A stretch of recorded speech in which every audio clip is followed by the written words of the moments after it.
Sweet corn चाट। Hello नमस्ते, म विष्णुको भान्सामा आज स्वीट कर्न चाट बन्दैछ। यसको लागि सर्वप्रथम त मकै चाहिन्छ। मैले दुईटा मकै लिएको छु। दुईटा मकैको बोक्रा नङ्गाइसकेँ है, सबै बोक्रा नङ्गाउँदै छु। यसरी बोक्राहरू नङ्गाएर मकैलाई सफा अनि मकैको विभिन्न परिकारहरू बन्छ। नेपालीहरूले झन् मकैको विशेष धेरै खानेकुराहरू खानुहुन्छ। मकैको विशेष परिकारहरू बन्छन्। त्यो मध्ये एउटा स्वीट कर्न चाट मैले बनाउन जाँदैछु। आज हेरेर साथ दिनुहोला। मकैलाई पहिला यसरी नङ्गाउने, नङ्गाइसकेपछि त्यसको उहरू सबै सफा गर्ने। सफा गरिसकेपछि मकैलाई उसिन्न कुकरमा राखिदिएँ। मैले 3-4 सिटी लगाएर मकैलाई उसिन्नलाई कुकरमा राख्दैछु। अब म मसला बनाउन जाँदैछु। मसला बनाउनको लागि सुरुमा मैले खुर्सानीहरू लिएको छु। खुर्सानीहरू आफ्नो स्वाद अनुसार लिने, हजुरहरूले कतिको पिरो खानुहुन्छ त्यो अनुसार खुर्सानीहरू लिने र मसिनो गरेर त्यसलाई काट्ने। मैले यसरी काटिरहेको छु। यसरी काटिसकेपछि एउटा कचौरामा त्यो मैले खनाइसकेको छु। त्यसपछि लसुनहरूको पोटी लिएको छु। मैले आफूलाई जति मन पर्छ त्यो अनुसारको लसुन लिएको छु। हजुरले योभन्दा धेरै पनि लिन सक्नुहुन्छ अथवा थोरै पनि लिन सक्नुहुन्छ र यसलाई पनि मसिनो गरेर काट्ने। थिच्दा पनि हुन्छ। मैले मसिनो गरेर काटेको छु। हजुरलाई मन पर्छ भने मसिनो गरेर काट्नु, होइन भने यसलाई थिचेर राख्न पनि सकिन्छ। यसरी काटेर मैले राखेपछि एउटा प्याज लिएको छु। यो प्याजलाई मसिनो गरेर मैले काटिरहेको छु। यसरी प्याजलाई मसिनो गरेर काट्ने। प्याज तरकारीमा राख्नुभन्दा अलि बढी राख्नुपर्छ। त्यही भएर मैले ठुलो एउटा प्याज लिएर मसिनो गरेर काटेको छु। त्यो सबै एउटा कचौरामा उठाएँ। 3-4 सिटी लगाइसकेपछि मकै बोइल भइसकेको छ र यो पाकिसकेको छ। यसलाई मैले दाना निकाल्न जाँदैछु। मकैको दानाहरू, सम्पूर्ण दानाहरू यसरी नै निकाल्नुपर्छ। हजुरहरूलाई कसरी सजिलो लाग्छ त्यसरी निकाल्नु होला। मलाई चाहिँ हातले खोस्लाएर सजिलो लाग्छ। त्यही भएर मैले मकैको दानाहरू यसरी नै निकालिरहेको छु। यसरी मकैको दानाहरू निकाल्ने। मकैको खानेकुराहरू विभिन्न प्रकारको खानेकुराहरू बन्छ। यसैमा एउटा मैले मसला मकै बनाउन लागिरहेको छु। त्यही भएर मैले मकै उसिनेर यसरी खोस्लाइरहेको छु। सम्पूर्ण मकैहरू दानाहरू निकाल्ने। मलाई त मकैको दाना निकाल्न कति गाह्रो भयो। हजुरहरूले कसरी निकाल्नुहुन्छ? चक्कुले काटेर पनि यसलाई निकाल्न सकिन्छ। मैले चाहिँ हातले खोस्लाएर मकैको दानाहरू निकालेको छु। मैले मकैको दानाहरू अलग गरिसकेँ। यसरी गरिसकेपछि अब म यो बनाउन जाँदैछु। यसरी मैले एउटा प्यान बसालेको छु र त्यो प्यानमा मलाई चाहिने आवश्यक मात्रामा घिउ राखेको छु। 1 चम्मच घिउ राख्न सकिन्छ। अलि बढी चिल्लो खानेहरूले अलि धेरै पनि घिउ राख्न सक्नुहुन्छ।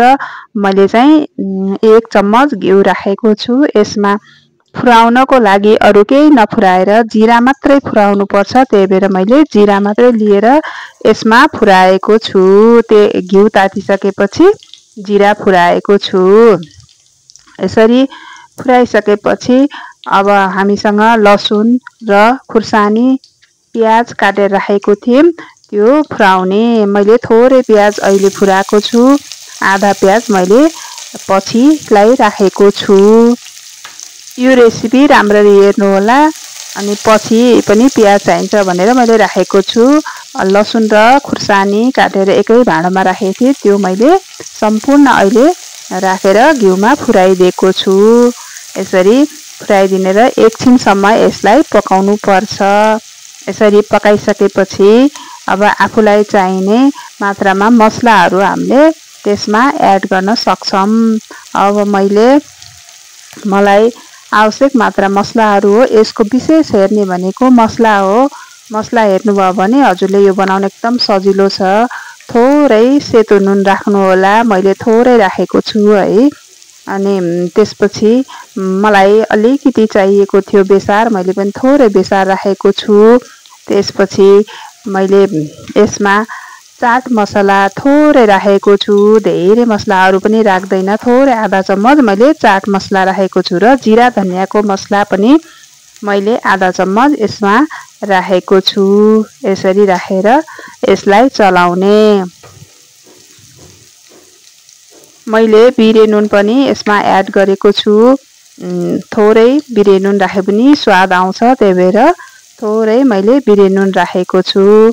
यसरी राखेर अब यसलाई चलाएर एकछिन पकाउने। यसरी मसलाहरू पाकिसकेपछि हामीसँग अघि राखेको मकै छ नि, खोस्लाएर राखेको मकै, त्यो मकै हामीले यही मसलामा सम्पूर्ण मकैहरू खनाइदिने। मैले यसरी खनाइदिएको छु र यसलाई राम्रोसँग चलाएर 3-4 मिनेट मात्र हो, धेरै लाग्दैन, 3 मिनेटदेखि 4 मिनेटसम्म यसलाई फ्राई गर्ने अथवा पकाउने।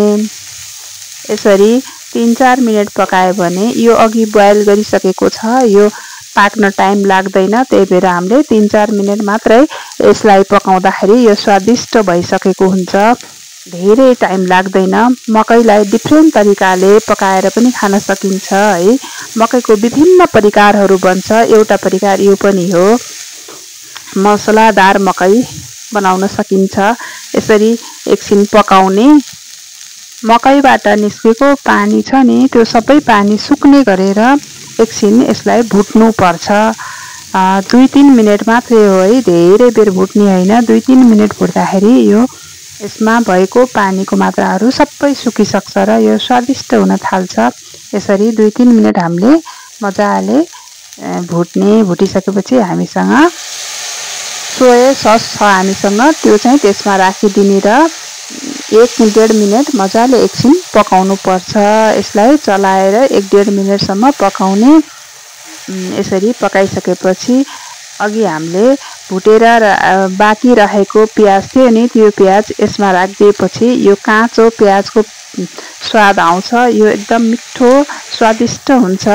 काँचो प्याजको स्वादै फरक हुन्छ, त्यही भएर हामीले माथिबाट प्याज काटेर राख्ने। यसरी राखेपछि